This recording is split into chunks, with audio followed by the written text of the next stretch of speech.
see technical difficulties. Good evening, everyone. Welcome for the North Kenwood Oakland Advisory Council Development Public Meeting. Tonight, we'll be reviewing 4 different projects for the community. We'll explain how the process works, but let me first introduce myself and then some members of the team. My name is Prentice Butler. I'm Chief of Staff, Alderman Sophia King. Alderman King will be joining us later on during the meeting. She had another engagement that's taking place at this time. But we want to make sure we get started on time and make sure we review these projects in a timely fashion. But first, I do want to introduce you to the leadership of the North Kenwood Oakland Advisory Committee or Council. And that is Ms. Catrice Scott and Ms. Azuri Collier. Good evening, everyone. My name is Catrice Scott, and I, along with Dr. Azuri Collier, are the co-chairs for the North Kenwood Oakland Advisory Council. We had our first public kind of engagement event last month and in the rain, and we were so pleased that so many of our neighbors came out. We will continue to stand up the committee because we are the council, as it were, because some of the committees are open. So you will continue to see messages on the alderman's email about committee and committee chair positions. We're so excited that the community will have some input this evening. Azuri? Perfectly said. Welcome, everyone. We really appreciate your time and engagement during this meeting, and please definitely share your feelings and opinions about these upcoming developments. So thank you all for joining. And then next, you are going to hear from Donna Feaster and Doug McKeever, who are chair and co-chair of the North Kenwood Oakland Advisory Council Development Committee. Hi, this is Donna Feaster. I'm the chair of the Development Advisory Council with at least 15 to 20 years on the NKO for the North Kenwood Oakland community. Welcome, everyone. Doug? Yes, good evening, everybody. I'm Doug McKeever. I also sat with Donna on the North Kenwood Oakland CCC or Conservation Community Council. I do see some familiar names here in the panel selection, and we look forward to asking questions on behalf of ourselves and the community on these 4 projects tonight. Prentice? All right, so with that being the case, we'll present the first project. And that project will be the Muddy Waters landmarking process. So we have Ms. Hahn, who is here from the team. And also we have Ms. Chandra Cooper, who is also part of the project team. They will be here to do the presentation and to respond to questions if you need them to respond to any questions or concerns you may have. Ms. Hahn, you can go ahead and proceed with the presentation. Okay, great. Let me put up a slideshow that we shared with the public and the Commission on Chicago Landmarks recently. Let me know, can you see that? Yes. Yeah. Yes, we can. Okay, great.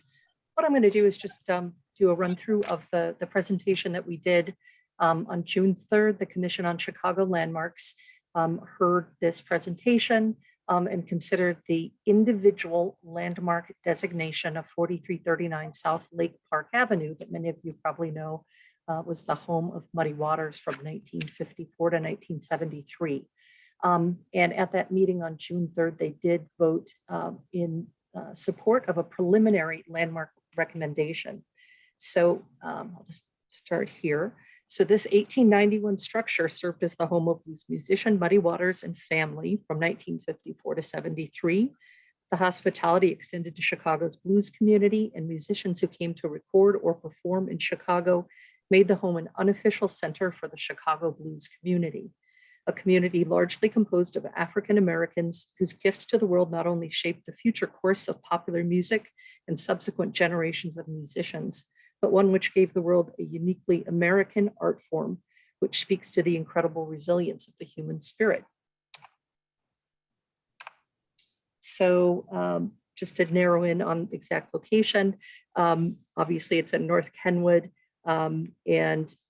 In 1993, if you see on the map on the upper right, the home was included as a contributing property within the North Kenwood Multiple Resource District. a district which is primarily made up of detached homes and row houses built from the 1870s through the 1920s.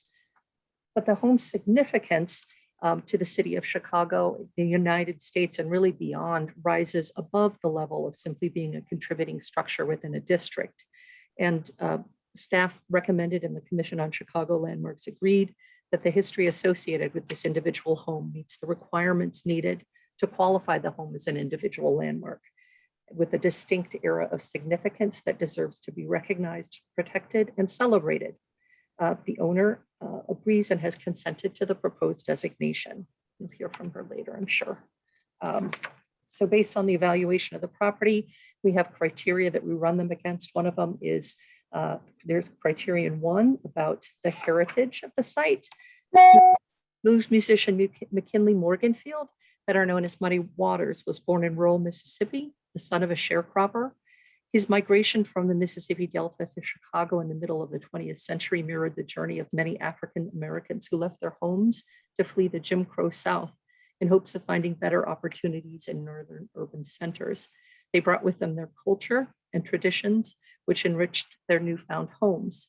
When Muddy Waters and his contemporaries' musical heritage took root in Chicago and was amplified to reach ever larger crowds, the Chicago blues that emerged sent the heartbeat of America's culture around the world. So the Chicago blues, created by musicians Muddy Waters, Willie Dixon, Howlin' Wolf, Sonny Boy Williamson II, and many, many others, would influence generations of musicians. They honed their craft in the blues clubs of Chicago, centered on the South and West sides. The club's clientele was predominantly African American, and many of the patrons had grown up in Southern states where this music would have been familiar. These Chicago Blues Masters recordings first made the charts, again, due largely to the African American audience in Chicago and across the United States. The audience diversified and expanded across the Atlantic by the late 1950s and 60s. Events like the Newport Jazz Festival in 1960 provided national exposure to artists like Muddy Waters. The folk music craze in England allowed Waters to tour internationally in 1958 and again in 1962. American blues became part of the mix of music that young musicians there sought out and imitated, influencing the sound of rock and roll as it emerged in mainstream culture. So by the early 50s, independent record companies such as Chess, King, VJ, Chance, Parrot, and distributors like United and Bronzeville were headquartered around Cottage Grove from 47th to 50th Streets. Muddy Waters' home at 4339 South Lake Park was located near these businesses and the concentrations of blues clubs on 43rd and 47th Streets, such as the original Checkerboard Lounge at 43rd Street, Teresa's Lounge at 48th and Indiana, and dozens more, including Smitty's Corner and Pepper's Lounge, shown in this slide. In the years after Waters moved into the home in 1954, other music-related professionals moved to the nearby area, and soon Muddy Waters' home turned into a gathering place for other blues musicians and entertainers. Muddy Waters offered open-door hospitality at his home. Rehearsals were held in the basement. Musicians were welcomed at all hours. Not only food and drink, but lodging was also offered to traveling musicians. Fellow blues legend Howlin' Wolf stayed there as he resettled himself in Chicago. Chuck Berry, befriended by Waters, stayed at his home while in town to record at Chess Records. Visitors were innumerable and included top performers like Buddy Guy, Coco Taylor, Little Walter, B.B. King, the list goes on. So a second criteria we found that it met was with regard to it being associated with a significant person. Considered by many to be the father of Chicago blues, Waters was one of the most important figures in the development of the distinctive electrified sound that came to be known as the Chicago blues. He'd come to Chicago with an acoustic guitar, but soon found he needed to amplify his sound to be heard in clubs. So he bought that electric guitar in 1944. And then he skillfully married the raw acoustic Delta blues he learned in Mississippi with amplification to create a powerful new urban sound that could be heard in the loudest of Chicago's nightclubs and beyond. Equally, if not more essential to that sound, was his singing.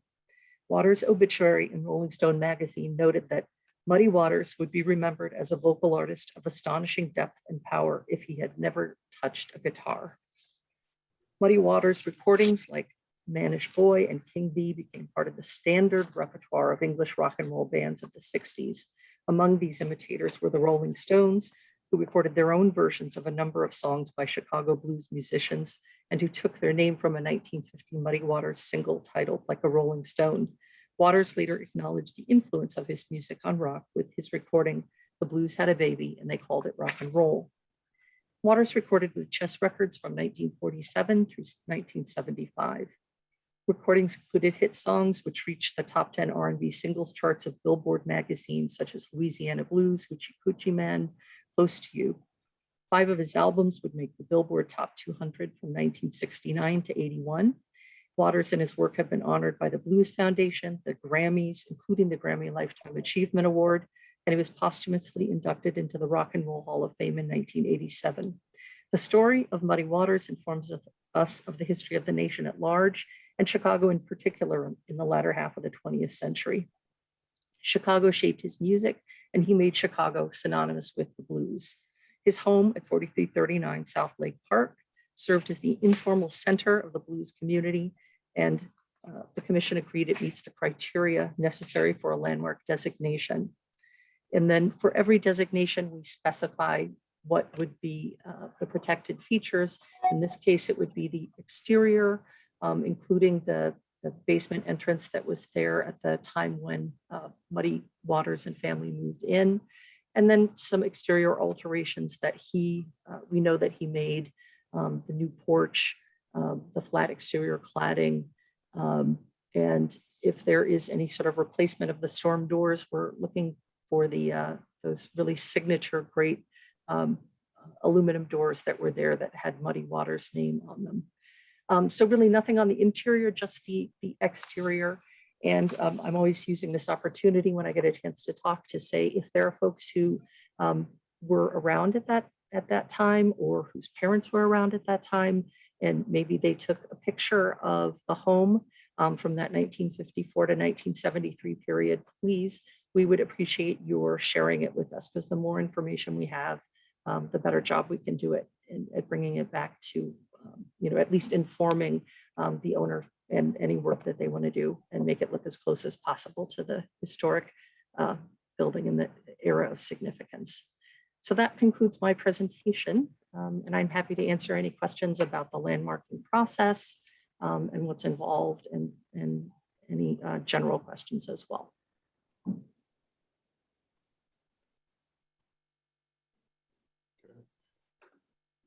Thank you for that. And Doug and Donna, would you like to begin?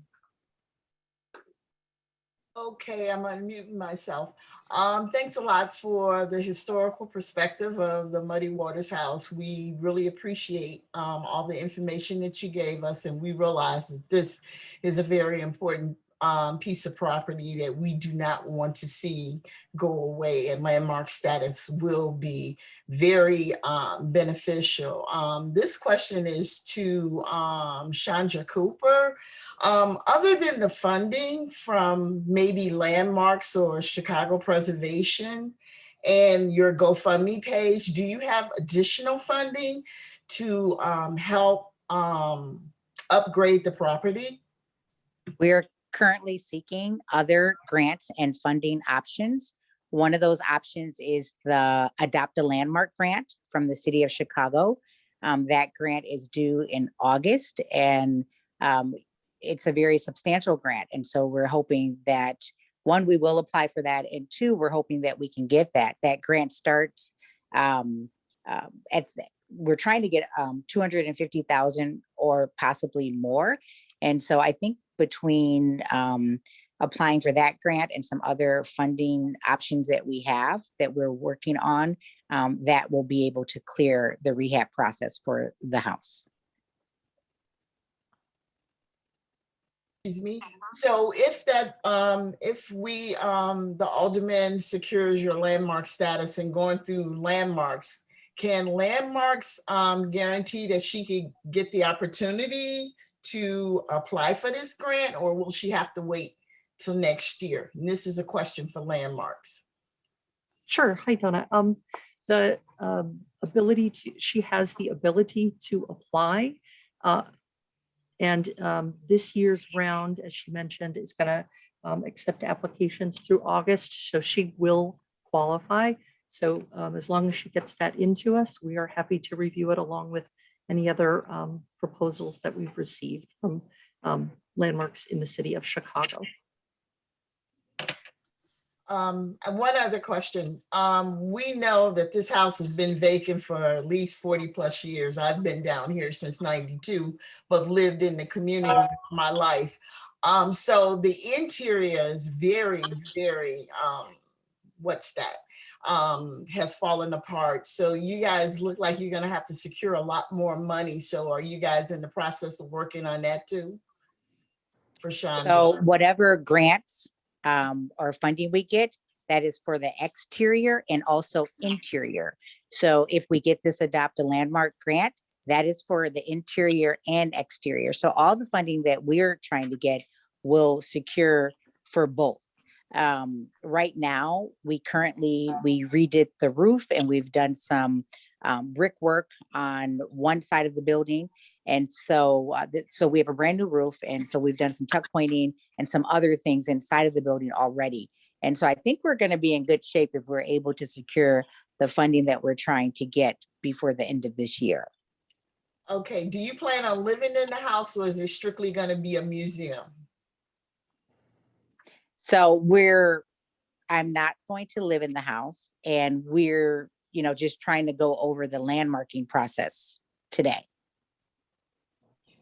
Okay, I'm going to hand this over to Doug McKeever, my co-chair, to see if he has any further questions, but thank you very much. Thank you. Okay. Okay, thank you, Donna.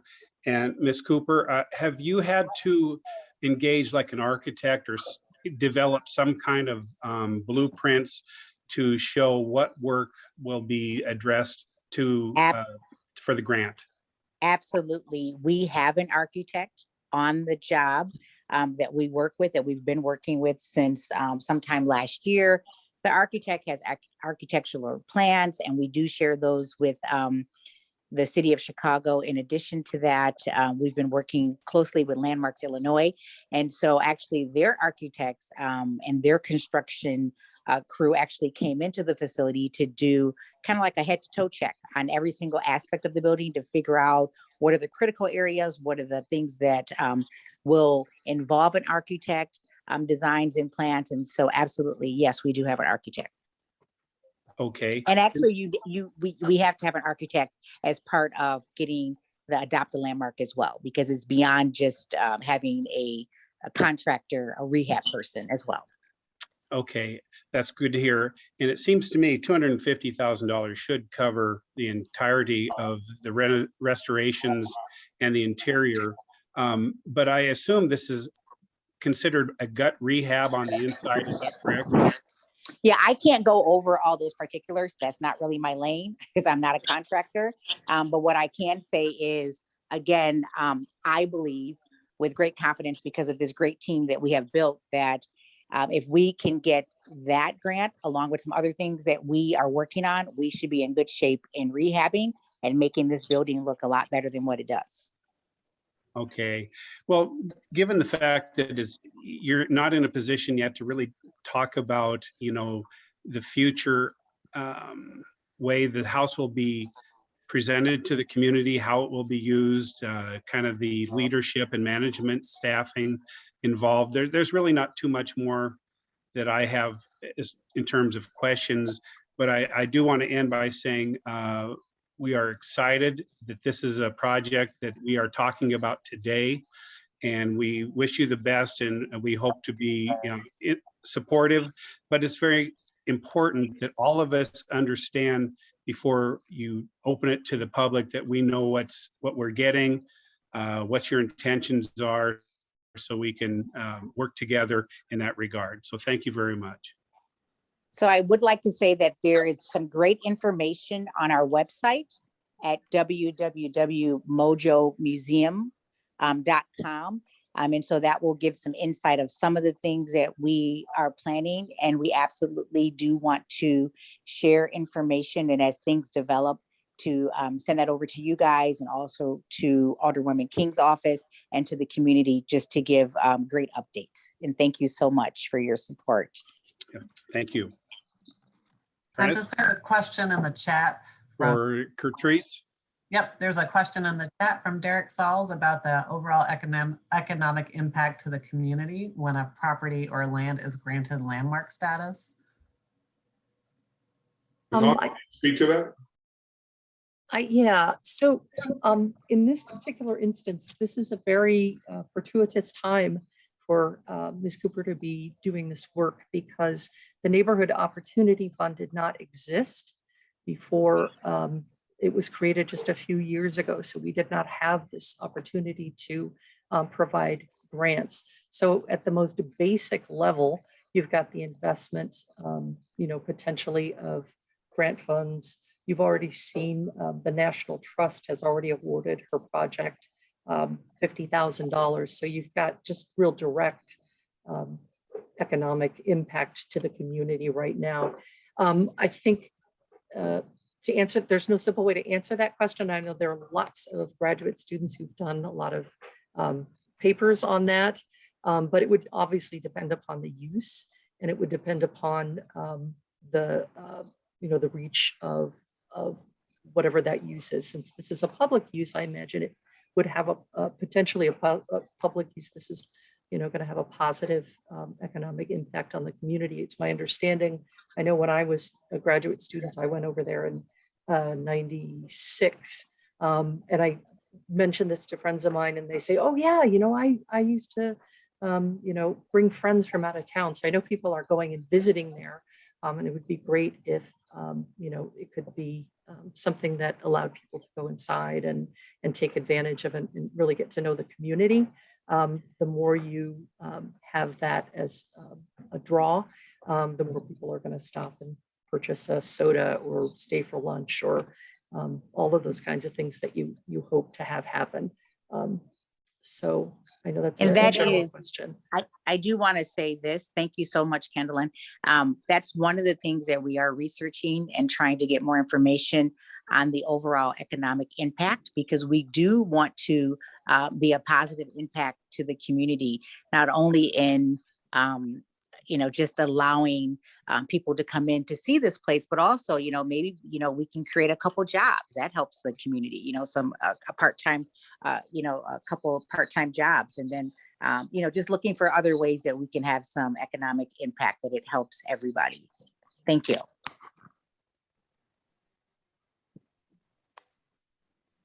All right, I believe I saw a hand raised from Ms. Shirley Newsom and also from Wendy Walker Williams. Do you still have questions?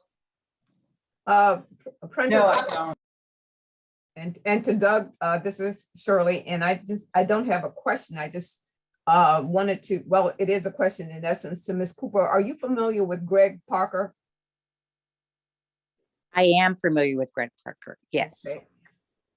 He told me at one point that he had the front door to the building that had a guitar crafted in it. Are you familiar with that at all?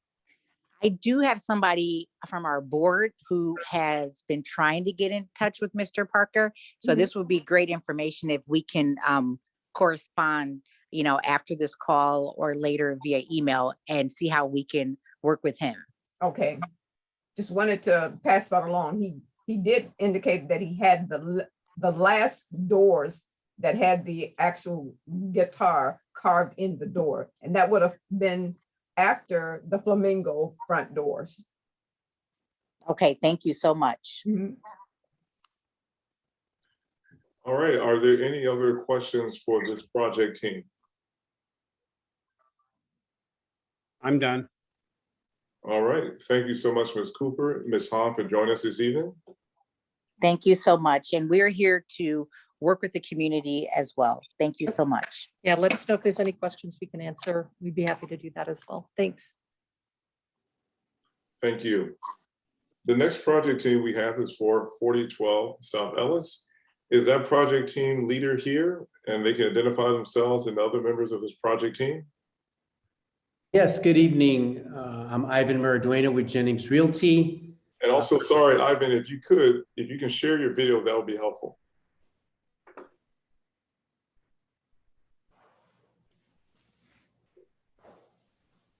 Good evening. I'm Ivan Maraduena with Jennings Realty. On our team, we have our president, Jay LaPat, and on the call is also our architect with AP Architects, Alex. All right. Ivan, you can go ahead and begin your presentation if you have the slides available. Yeah, let me share my screen.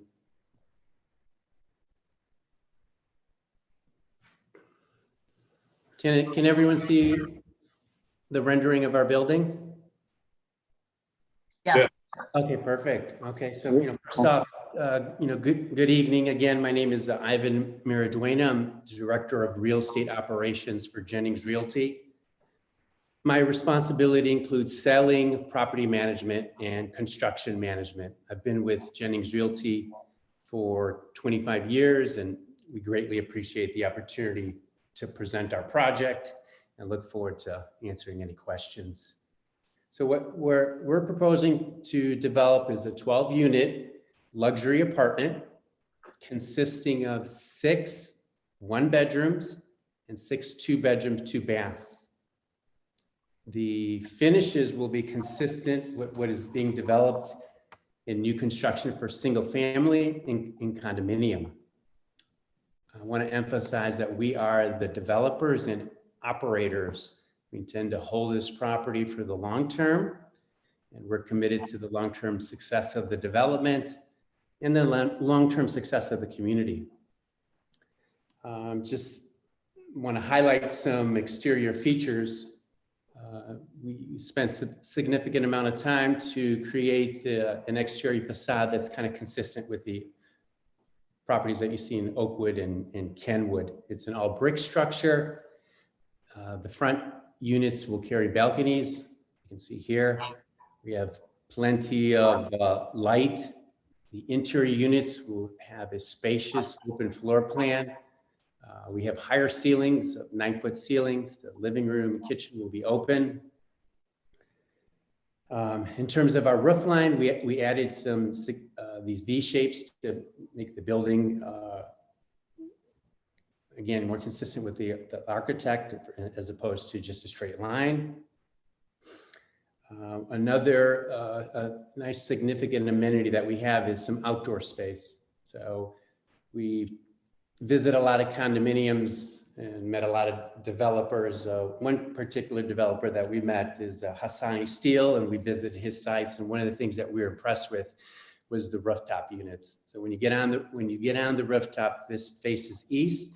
You catch a beautiful skyline view, and that was something that we thought was important to incorporate into this development. We feel it's going to be a big asset to the tenants that are living there.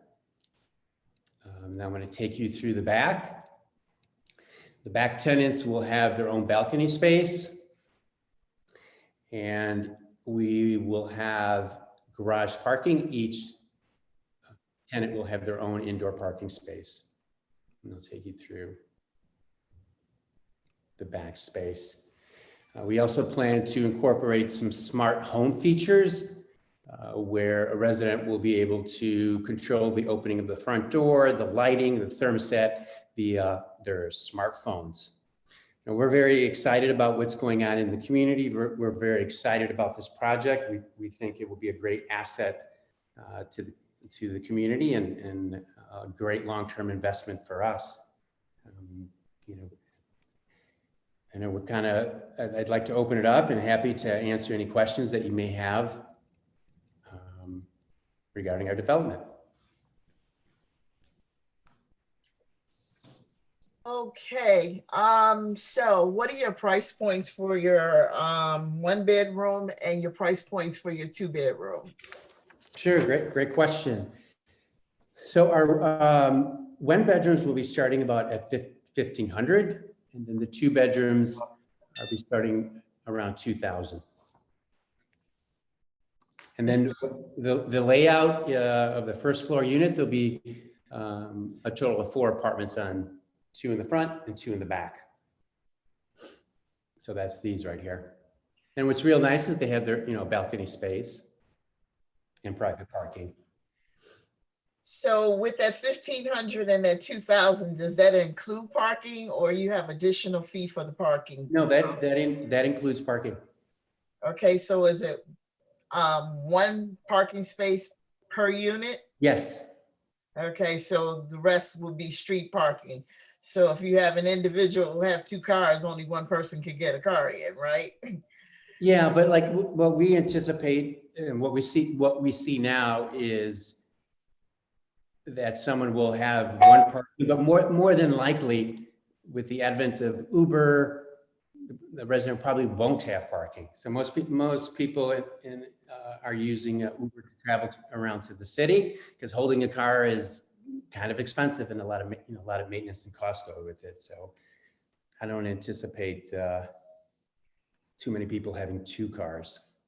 Yeah, I know we're hearing a lot of that, especially with condo developers moving to rental spaces, saying that they're really trying to cater to a population who more walkable friendly, less likely to have 2 cars and cause congestion within the community and the area. Yeah, So that's a great point. I mean, if you look at Ellis, there's so many great amenities that are walking distance. You got the park, you got the lake. So that's, maybe if you're living in a far out suburb and need your car to access certain amenities, I could see that. But in this case, there's so many great things near North Kenwood and so many more great things coming down the pipeline.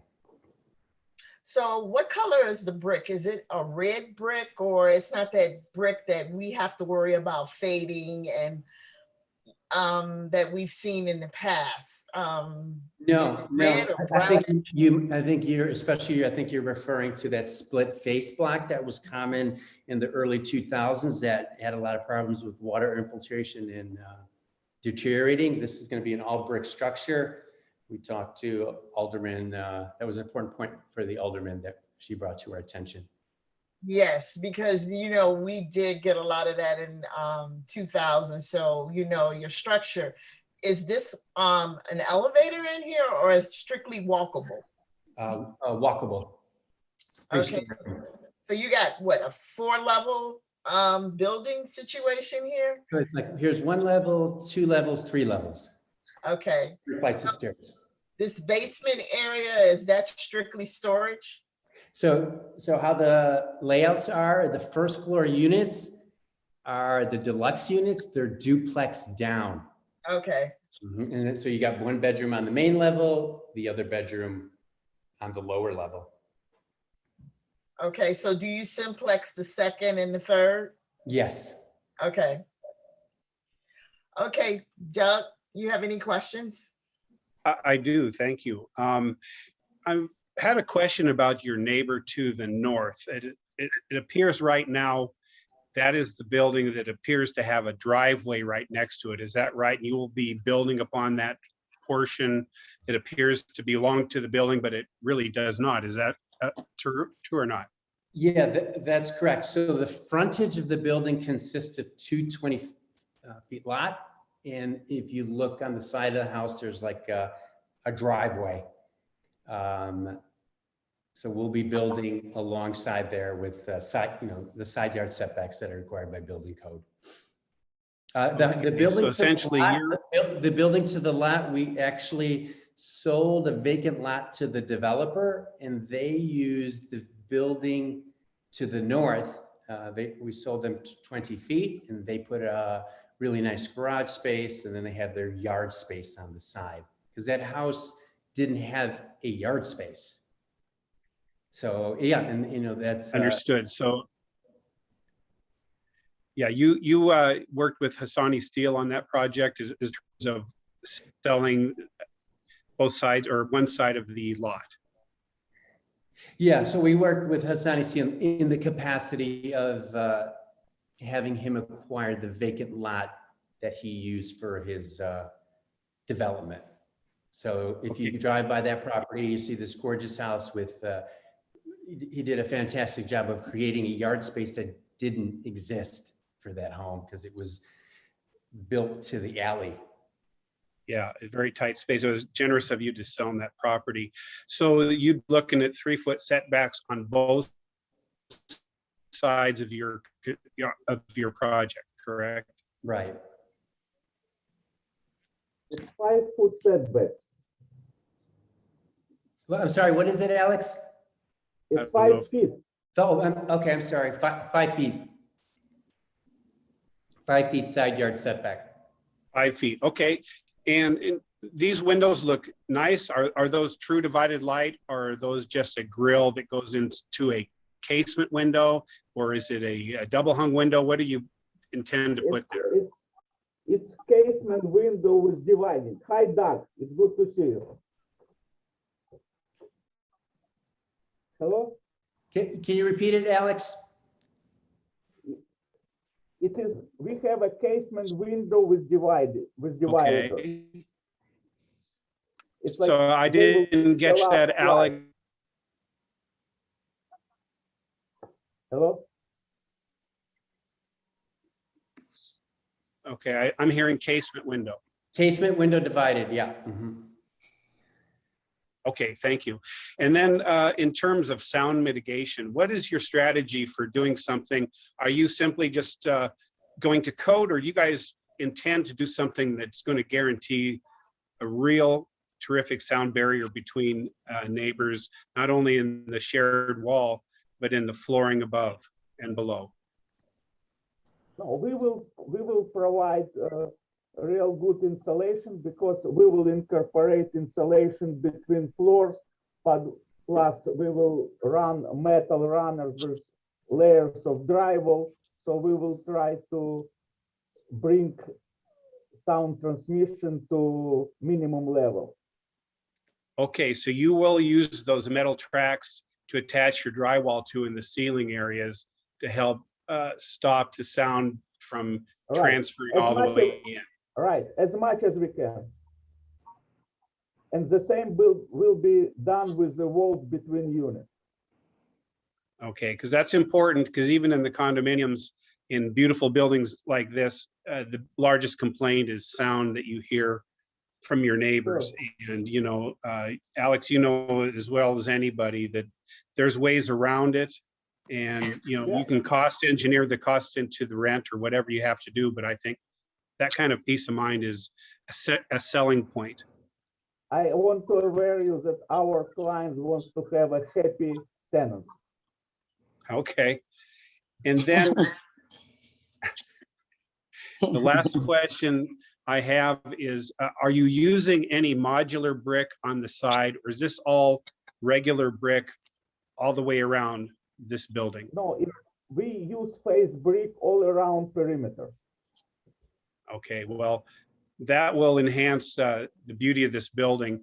And the light material there, is that a concrete faux type of a limestone, or is it true limestone? Yeah, it's limestone. Light material is limestone.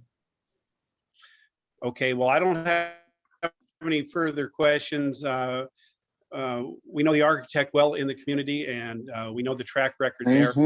And if Alex says what he's saying, then that's a good guarantee. I have no more questions. Gertrude, up to you. There are a lot of questions about parking. So, I'm not sure if the developer's assertion that people aren't using cars. Definitely, if you look in the chat, Prentice and Alderman King, there are a lot of questions about parking. There are also questions about why rentals and not condos. So I don't know where you want to start. The parking should be questions. I can answer about parking. Okay. All right, parking, this building designed per city zoning requirement provided necessary parking, plus whole building overall, we don't ask for any exception or variance whatsoever. So this parking meets city requirements. we of course understand that sometimes people have more cars, but unfortunately we live in the city. And as soon as city requires one parking per each unit, if we are not able to provide more, that's what it is. And it causes a lot of problems sometimes, but unfortunately, that's what's happened with in a big city. And then I also want to add another point in terms of the parking. So there's 6 units that are going to be 1 bedroom, and it's the average size of between 700 and 800 square feet. So not very large apartments. So we anticipate that could be 1 person or another person. So it's not like they're bigger apartments where there's going to be significant amount of people having cars. So I think the size of it maybe can probably be more consistent with one spot per household for the 1 bedrooms. Now, I'd like to speak in terms of the condo versus apartment. So we're a real estate investment company. So we want to invest for the long term. We think the future of this neighborhood is only going to get stronger, and we don't really see this type of quality being offered in the market. And we think that that's going to be wanted and warranted as the neighborhood starts growing. People want quality housing, and that's what we want to present to them. So we're not looking to build a condo, cut any corners, make a profit, and leave the community. We want to use quality products that are lasting. We don't want to cut any corner because we're making a substantial investment, and we think in the long term that investment will pay off. So I think we're more vested into it if you're in an apartment. Thank you. And there's a question about, will there be contractors involved in the project? I'm sorry, what was that? Will there be minority contractors involved in the project? Yes. Yes, we have not bid out for a general contractor, but I think that's something that we have. We have an apartment that we developed on 42nd and King, and our general contractor is African American, and he's our current property manager. And we've had great success with the building at 4214 South King. It's a little bit outside the ward, but it's a beautiful, excellent building. It's a 55 and over senior building. So I think we're confident that we can have some participation. Thank you. Prentice, there are a lot of questions in the chat, and I don't know if you want to scroll through and pick a handful. There are questions about trash. Will there be a management property cleaning up? Things like that, Ivan. But there's a lot of interest around the cars and parking. But I understand that what Alex said is that you have done this to city code. Yeah. So again, I want to emphasize, it's going to be to code. We are not just we are the developers, but also experienced in property management. So this isn't being flipped or sold, or we're not contracting out a property management. We are experiencing that department. So yeah, we take very seriously of maintaining our building. And I think we've owned the building on 42nd and King going on 15 years, and it's in great shape. We have very low turnover in that building because I think it's tough to find housing that's quality and affordably priced. Also, let me clarify to everyone, this project is not a city finance or subsidized project. This is a completely private development. So in that, there's no ties to mandates for MBE, WBE considerations. So I want to make sure I level set and explain that part of this project. But yes, in terms of the trash, Yeah, I can see this question. I may answer few of them right away. Yes, we will have an enclosed area for trash collection closure, so noise will be to a minimum. Also, somebody asked about air conditioning. Yes, we have a central system, no window units, so again, no noise from that. I'm sorry, just to make sure I heard you correctly, you will have a trash enclosure on the property. Is that what you stated? Yes, Okay. and I said that, All right. yeah, plus we have even bicycle storage to help out people who will ride a bike. We have probably 6 bike spaces on the property. There's another question in the Q&A. Will there be requirements set by the management company for tenants about Airbnb? And will there be a policy on noise disturbances? Sure, great question. So we don't permit Airbnb in our units. And again, our experience has been that we have very low turnover. We find that when you offer a high quality product, your tenants don't leave. And then, and I'm sorry, your second point or question was? The second question in the chat is, will there be a policy on noise disturbances?